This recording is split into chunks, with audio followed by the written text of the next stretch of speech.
السلام علیکم ورحمۃ اللہ وبرکاتہ۔ الحمد للہ وقفا والصلاة والسلام علی سید المرسلین قال رسول اللہ صلی اللہ علیہ وسلم فضل العالم علی العابد كفضل القمر لیلۃ القدر علی سائر الکوكب۔ میرے واجب الاکرام اور میرے ہم مکتب ساتھیوں اور مجمع میں بیٹھے نوجوان ساتھیوں، السلام علیکم ورحمۃ اللہ وبرکاتہ۔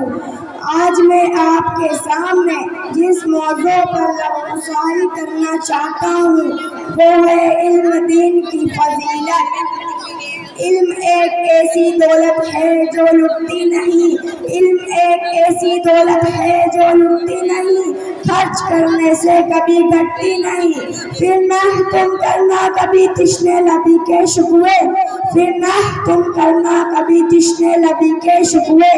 آج میں کھانے کے لیے کھانا اٹھا لاؤں گا۔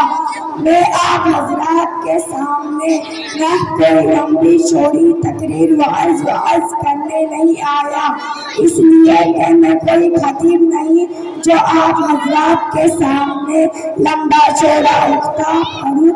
صرف میں آپ حضرات کے سامنے علم دین کے موضوع پر گفتگو کرنے جا رہا ہوں۔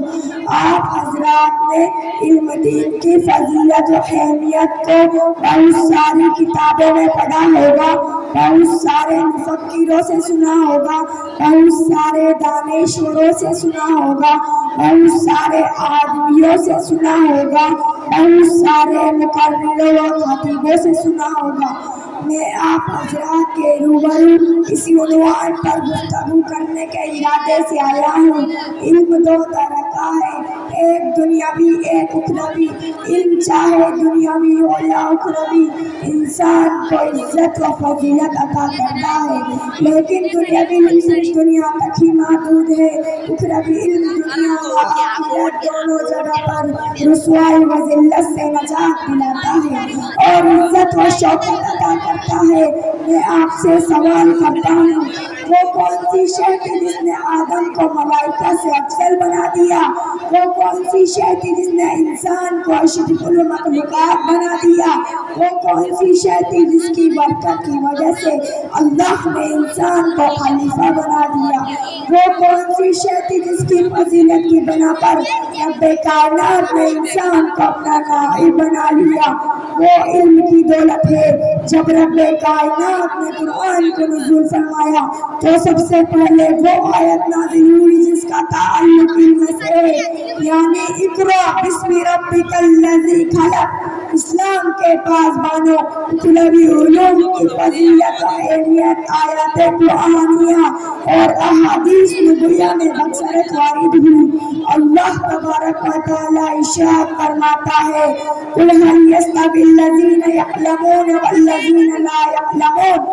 ترجمہ، اے محمد آپ کہہ دیجئے کہ اہل علم اہل جہل یکساں نہیں ہو سکتے، جس طرح توحید و شرک یکساں نہیں ہو سکتے، جس طرح ہدایت و ظلمت ایک جگہ جمع نہیں ہو سکتے، جس طرح رفاقت و عداوت برابر نہیں ہو سکتے، جس طرح حق و باطل برابر نہیں ہو سکتے، اس لیے کہ توحید کی ضد شرک ہے، ہدایت کی ضد ظلمت ہے، رفاقت کی ضد عداوت ہے، حق کی ضد باطل ہے۔ اسی طرح اہل علم اہل جہل یکساں نہیں ہو سکتے۔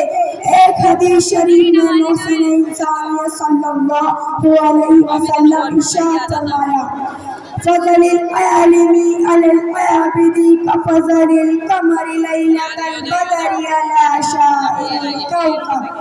ترجمہ، عالم کی فضیلت عابد پر ایسی ہے جیسے تو چھوٹے ہوئے چاند کے تمام ستاروں پر۔ حضرت عبداللہ بن عباس فرماتے ہیں کہ دوسرے مومنوں کے مقابلے میں اہل علم 700 درجہ زیادہ ہوں گے اور 7 درجوں کے درمیان مسافت 500 برس کی مسافت کے برابر ہوگی۔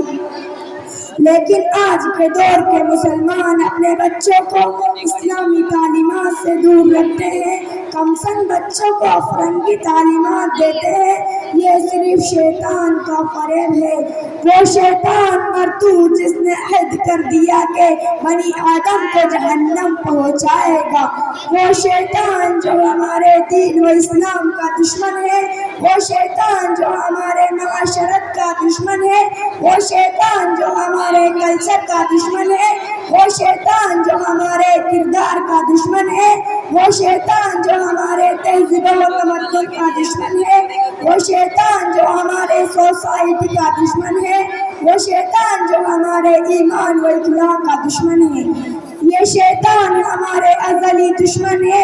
یہ اپنے خوبصورت اور رنگین زال میں ہمیں پھنسا کر تعلیمات اسلامیہ سے دور کرنا چاہتے ہیں۔ آپ یاد رکھیں، اگر ہم ان کمسن و معصوم بچوں کے کھیل کھیلیں تو انہیں عالم دین بنائیں، اس لیے کہ محسن کائنات صلی اللہ علیہ وسلم ارشاد فرمایا، یستکبر للعالم ما فی السماوات والارض، ترجمہ زمین و آسمان میں جتنی اشیاء ہیں وہ سب عالم کے لیے مغفرت کی دعائیں کرتے ہیں، عالم کے لیے ملائکہ مغفرت بھی دعائیں کرتے ہیں، عالم کے لیے کیڑے مکوڑے بھی دعائیں کرتے ہیں، عالم کے لیے جنات بھی دعائیں کرتے ہیں، عالم کے لیے سمندر کی مچھلیاں بھی دعائیں کرتی ہیں، عالم کے لیے زمین و آسمان بھی دعائیں کرتے ہیں۔ اس کے باوجود بھی مسلمانوں کا حال یہ ہے کہ انگریزوں کی چال میں پھنس کر ہم اپنے دین و معاشرے کو داغدار کر رہے ہیں۔